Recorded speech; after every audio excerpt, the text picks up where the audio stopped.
Han var bidt så meget af det, at hans første forretning, han havde en forretning med møbler i Søborg, eller ved Buddinge. Ja. Og det gik ikke, fordi det kunne ikke, nej, altså det harmonerede ikke. Han brugte for meget tid på brydning. Ja. Ja. Ja. Var der nogen, der forsøgte ellers at bruge ham inden for noget politisk? Vil han til at sige udtalelser? Ja, altså især omkring udtalelsen til olympiske lege 1936. Ja. Der var der selvfølgelig en masse postyr op til. Mm. Og han modtog en masse breve. Mange breve. Ja. Og der var også, og der var også pres på fra Hakoras side. Hvad ville de? Jamen, de ville have, han skulle blive hjemme. Ja. Og min far ville i virkeligheden gerne have været dernede. Han ville bare bryde, kan man sige. Ja, også fordi han var på, om ikke på toppen, fordi det var han skulle, om jeg så må sige. Han var på toppen? Ja, han var på toppen, men han peakede vel nok senere i virkeligheden. Men han var på vej på toppen. Han havde jo en sølvmedalje fra 32. Ja. Man kan sige, at han skulle revancere.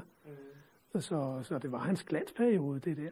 Og han mødte jo guldvinderen, mødte han jo både før og efter de olympiske lege i 36 og vandt over ham. Jeg tror han var fine. Han var fine. Ja. Og vandt han over ham de andre? Ja, altså både før og efter. Og det var selvfølgelig rigtig ærgerligt. Og i 1940 kunne han heller ikke deltage, der var ikke noget. 44 var der heller ikke. Og så var han med i 48 og det gik i London.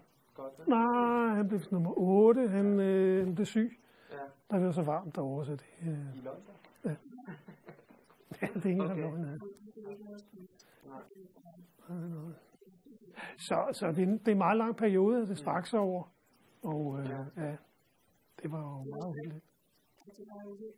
At krigen kom i vejen. Ja. Men ville han selv have stillet op i 36, hvis det var, tror jeg? Ja, det tror jeg. Har I snakket med ham om det? Ja, men... Noget, han talte så meget om? Jo, han ville gerne have stillet op. Ja.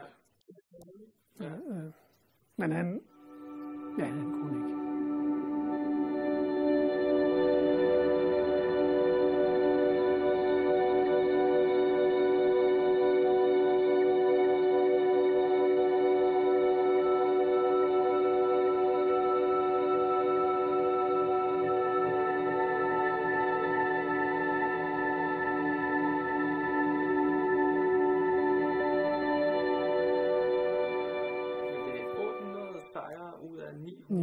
Et eller andet. 14, 15 eller det er jo helt utroligt. Ja.